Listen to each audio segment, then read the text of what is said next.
Episode 3, First Strike, Part 1. The night folds around the city like a bruised curtain, heavy with exhaust, gunmetal tension, and the quiet hum of predators waiting for movement. Rain needles the asphalt, turning the alley mouths into shimmering black channels where danger brews unseen.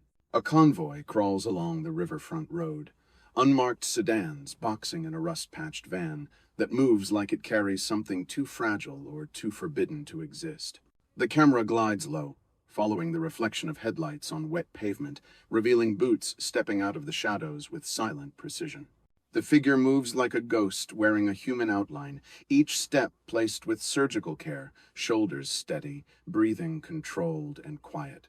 It is Mara, stripped down to a dark tactical shell, face unreadable, eyes sharp enough to slice through the mist curling around her. Her knuckles flex once, the faint pop of joints lost beneath distant thunder rolling over the river.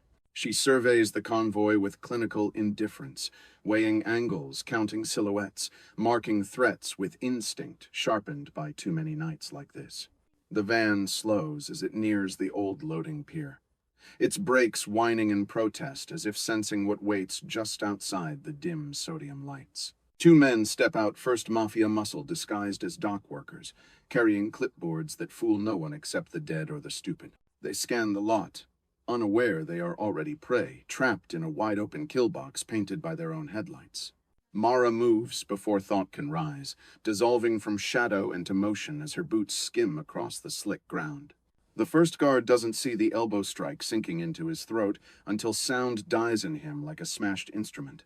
His clipboard clatters, bouncing once on the pavement before sliding under a pallet stacked with oil drums. The second guard freezes, hand drifting to his jacket, but Mara's forearm crashes into his jaw, twisting his vision sideways. He drops, limbs folding in unnatural angles as he collapses beside his partner, breath leaking out in uneven hisses. Mara drags both bodies behind the stacked drums without breaking stride, her movements crisp, unhurried, almost dismissive. The van's rear doors open, revealing two more men flanking a crate sealed with military-grade clamps and marked with a stenciled raven symbol. Package secure? One mutters. But the question dies as a metal pipe drops from above, disarming his partner with a crack that echoes like a broken bone. The ambush detonates instantly. Mara swings down from the rusted walkway, landing in a crouch as the goon recoils. He reaches for his gun, but her knee drives into his ribs, snapping cartilage with a sound swallowed by thunder. She pivots, striking his temple with an open palm, sending him collapsing beside the crate like someone unplugged him. The remaining guard scrambles backward, shoes slipping in rainwater as he tries to draw his weapon while shouting for backup. Mara slides across the hood of a parked sedan, grabs his wrist mid-draw, and twists until the joint cracks and the gun skitters away. Her heel slams into his sternum, folding him to the ground where he claws for breath like a drowning man in shallow water. She retrieves the dropped gun, checks the chamber with a practiced flick, and pockets it with quiet efficiency. The camera shifts upward as headlights flare, two sedans braking hard as more mafia soldiers spill out into the flooded loading zone. Their coats whip in the wind, silhouettes jagged under neon reflection, forming a loose semicircle as they advance with weapons drawn. Rain streaks their barrels, washing grime and hesitation from metal but not from their eyes. Mara stands alone, a thin silhouette carved against the industrial ruins, one hand resting lightly against her thigh holster. Thunder rumbles again, drowning the faint metallic clicks as the soldier's chamber rounds with jittery urgency. The first muzzle flashes, but Mara is already gone, sliding behind a shipping crate as bullets chew through rain and splinters.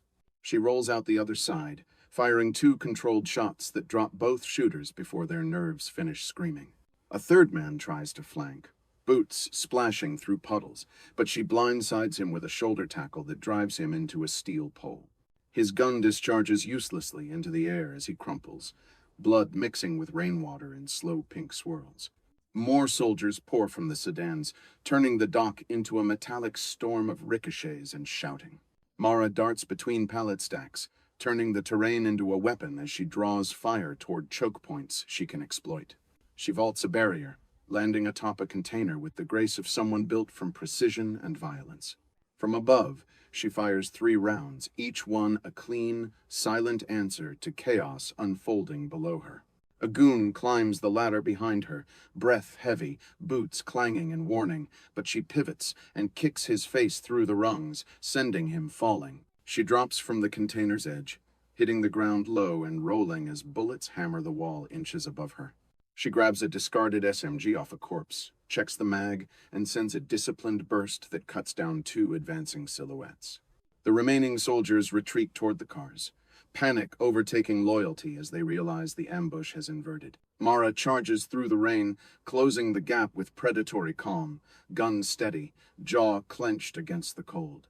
One soldier fires blindly while falling back, bullets smearing sparks across a shipping container's side. Mara slides under the rounds, sweeps his legs, and drives her elbow into his temple, dropping him instantly.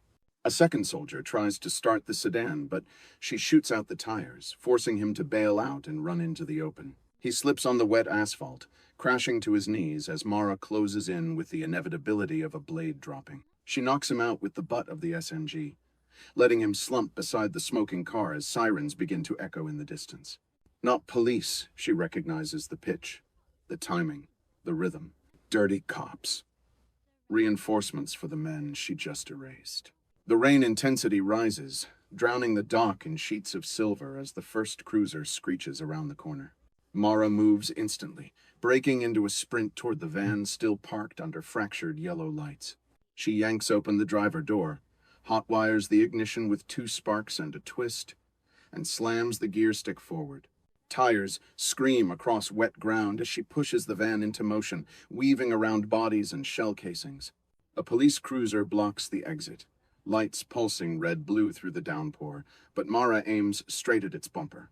She guns the engine, rams the cruiser off angle, spinning it across the lot as officers inside shout orders drowned by the storm. The van fishtails, then steadies, and she rockets down the access road as more cruisers flood the pier behind her. She glances at the crate in the rearview mirror, its Raven insignia glaring through the dark like a warning or a promise. She presses harder on the accelerator. Breath steady, eyes sharp. This is only the opening shot of something far bigger, and she can feel the storm rising behind her, hungry for blood and answers she isn't ready to give.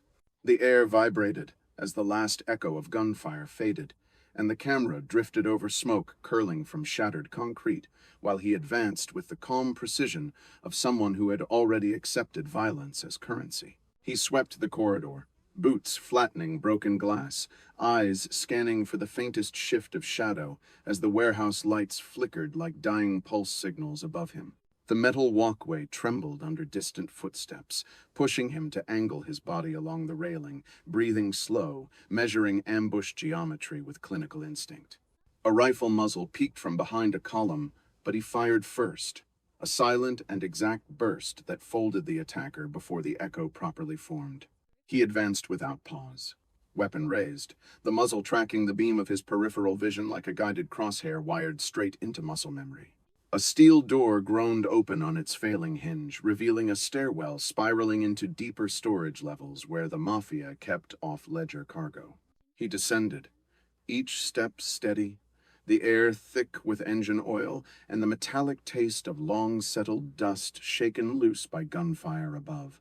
A cluster of armed men gathered near crates, stacked like improvised battlements, unaware he had taken a higher angle behind a forklift chassis. His shots carved clean lines through the haze, every recoil absorbed, every target dropping before they registered the direction of danger. He slid behind a barrel rack as retaliatory rounds hammered sparks from the steel frame, peppering the dark with violent strobe flashes. Their formation broke, fear fracturing discipline, and he exploited the gap with a short sprint that brought him within point-blank firing range. A knife flashed from his vest, plunging through the throat of a guard who lunged too slow, his collapse muffled by the thick accumulation of dust. The remaining men scrambled behind crates, shouting orders, but their panic made the sound thin, desperate, already stripped of command authority. He moved low, controlled, using industrial shadows as clean cover while calculating angles that left no room for their counterfire to breathe. A toppled crate gave him a perfect platform to vault upward, landing behind a row of containers where 2 gunmen waited unaware. They pivoted too late. barrels rising, but his suppressed shots severed their intent before their fingers finished tightening on cold triggers. He kicked a crate latch, sending it slamming into a nearby guard's knees, the impact dropping him long enough for a finishing round. The warehouse siren activated, a failing alarm wailing through corroded speakers, announcing too late that the balance of power had already inverted. Through swirling dust, he spotted a reinforced door sealed with biometric locks, a clear indicator that the mafia wanted something hidden inside. He approached cautiously, scanning overhead beams for snipers, but found none, just the quiet tension of criminals who underestimated the hunter. A charge from his pack attached cleanly to the lock plate, its LED blinking a slow countdown that matched the rhythm of his breath. The explosion was focused, controlled, barely louder than falling metal, shredding the locking mechanism without compromising the crates around it. Inside, the room was cramped, lit by a single trembling bulb, and filled with confiscated weapons tagged with falsified police evidence codes. He swept the space, recognizing serial numbers from earlier raids, proof that corrupt officers had been smuggling seized arms back into circulation. A final noise cut the silence boots, rushing the stairwell, forcing him to pivot, raise his weapon, and steady his stance for the incoming wave. The first corrupt officer burst through, armored vest painted with grime, thinking his badge would shield him, but the bullet shattered that illusion. More followed, firing blind through the doorway, muzzle flashes painting violent arcs across the dim walls as they tried to retake the room. He countered, with trimmed bursts, each one precise, rewriting the power dynamic with cold, unhesitating efficiency forged from long, bitter experience. One officer retreated behind a crate, radioing frantically, but static swallowed his message as a final round punched the device from his grip. Silence reclaimed the corridor, thick and absolute, broken only by the quiet hum of the trembling bulb and the slow settling of smoked dust. He retrieved a data drive from a crate corner, its label matching the same coded pattern he'd traced since the beginning of their hunt. As he stepped back into the main hall, the camera pulled wide, revealing fallen bodies, scattered casings, and a man walking through violence as if carved from it.